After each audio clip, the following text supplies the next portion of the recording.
भर्ती छोटी है तो एक भर्ती बड़ी इनको करनी पड़ेगी। सरकार ने पैरवी की नहीं, और बिना पैरवी आपको पता है कि 30,000 की डीपीसी अटक गई, तो वो वैकेंसी है वो अब आगे निकलेगी। आगे का मतलब 27 में रीट होगी, उससे पहले उसके बाद में मुख्य परीक्षा होगी, तो 6 महीने वहां और मिल जाते हैं। तो आप मान के चलिए कि आपके पास में ठीक ठीक 1.5 2 साल आपके पास में, बढ़िया 1.5 साल है आपके पास में, 12 से 18 महीने का टाइम है आपके पास में। अपनी प्रिपरेशन उसी टारगेट को रखते हुए की जाएगी। देखो 28 मेन चुनाव रहेंगे गवर्नमेंट के, तो निश्चित तौर पे बड़ी भर्ती सरकार करेगी, क्योंकि ये भर्ती बहुत छोटी कर दी, घास काट दी इस भर्ती में। और जो कुछ सीट थी वो भी एक्स सर्विसमैन को दे दी गई, तो इस बार सीट आई ही नहीं। आप यूं मानो L1 में तो कुछ था ही नहीं, 4500 सीट है, उसमें से भी 2275 सीट तो थी आपके एक्स सर्विसमैन की। तो सीटें तो सारी भरनी शेष पड़ी है। ये तो बैकलॉग था जो पिछले 3 साल का रहा हुआ था। नई भर्ती तो है ही नहीं, मतलब नई भर्ती तो मात्र से 1400 1500 पोस्ट की है। और अगर सीटें बढ़ाती भी है तो 1400 1500 से 3000 होगी, इससे ज्यादा बढ़ा नहीं सकते ये। तो 30 35 हजार की वैकेंसी इलेक्शन ईयर में एक्सपेक्टेड है। तो हम उस वैकेंसी को टारगेट करके इस बैच को ले रहे हैं, पहली बात। दूसरी बात कि अगर ये बैच 14 15 महीने, पुराने अनुभव ये कहते हैं कि चलता है, तो 14 15 महीने बैच चलेगा, तो आपको उसके बाद में भी 4 5 महीने आराम से बढ़िया तैयारी का टाइम मिल जाएगा।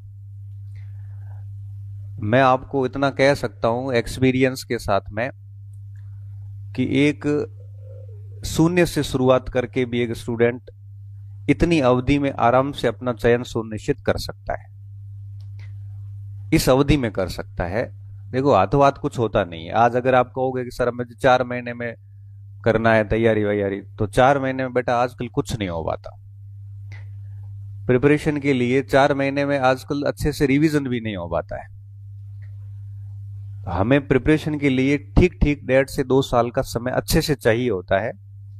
और आप इस मामले में थोड़े जागरूक और मुझे समझदार इसलिए लगे कि अपीयरिंग होते हुए आपने ये ध्यान लगाया कि हाँ अभी से तैयारी करेंगे, तो परीक्षा तक जाते जाते ऐसे मुंह उतारना नहीं पड़ेगा।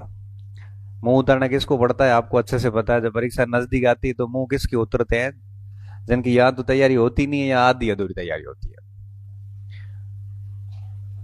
तो ये आपकी जागरूकता जो है ये सबसे अच्छी लगी मुझे, कि कम से कम अपीयरिंग में आपने ये सोचा, और सोचना भी चाहिए। आपने बीएसटीसी कर किस लिए की थी?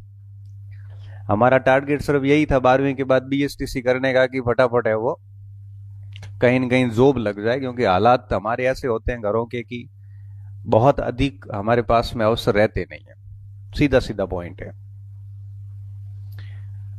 और बीएसटीसी करने के बाद में भी अब 26 27 28 30 साल की उम्र तक बैठे हैं, तो फिर वो बीएसटीसी का करने का कोई सेंस मुझे लगता है था नहीं। इससे अच्छा फिर बीएड कर लेते हैं। कई बार बच्चे आते मेरे को पूछते हैं, जैसे कल 2 बच्चे आए कि सर अभी बैच लग रहा है, मुझे ज्वाइन करना चाहिए कि नहीं करना चाहिए। मैंने कहा देख ऐसा है, करना नहीं करना तो आपके ऊपर है, फर्क भी नहीं पड़ता।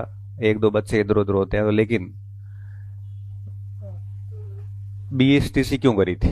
तो मास्टर बनना है, तो बस अभी से तैयार हो जाओ। या तो बैच ज्वाइन करते हो तो अभी से बैच से पढ़ लो, नहीं पढ़ते हो तो घर जाके पढ़ना शुरू कर दो। वो आपके ऊपर है। अगर आप 1.5 2 साल तक कंटिन्यूटी बनाए रखते हैं घर पे बैठे बैठे, तो घर पे पढ़ लो। अपने को पढ़ाई से मतलब है,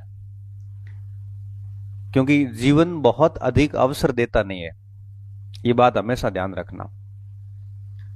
जीवन 1 या 2 चांस देता है, वहां बाजी मार ली तो लाइफ सेट हो जाती है। अगर वहां भटक गए तो एक बार उचकी उड़ो आदमी पर उचक तो रहे। मल आवे ने देखिए, मल या ऐसी कुश्ती वाला गेम देखना, एक बार उचका है फोन पर पाछा हुए पग टिकन दे बीजोड़ ना एटो नौके करे पॉइंट वीजा ले करे, आप रो काम खत्म। ये शाश्वत नियम हर जगह ये, एक बार उचक गया ना व्यक्ति, वापस पैर टिकाना बहुत मुश्किल काम होता है। आप सभी यंग हैं, छोटे हैं, और बहुत ही फ्रेशर है, अनयूज्ड माइंड है। अनयूज्ड माइंड मतलब ये माइंड बहुत बिल्कुल ही उपयोग हुआ है वो आज तक, एकदम फ्री।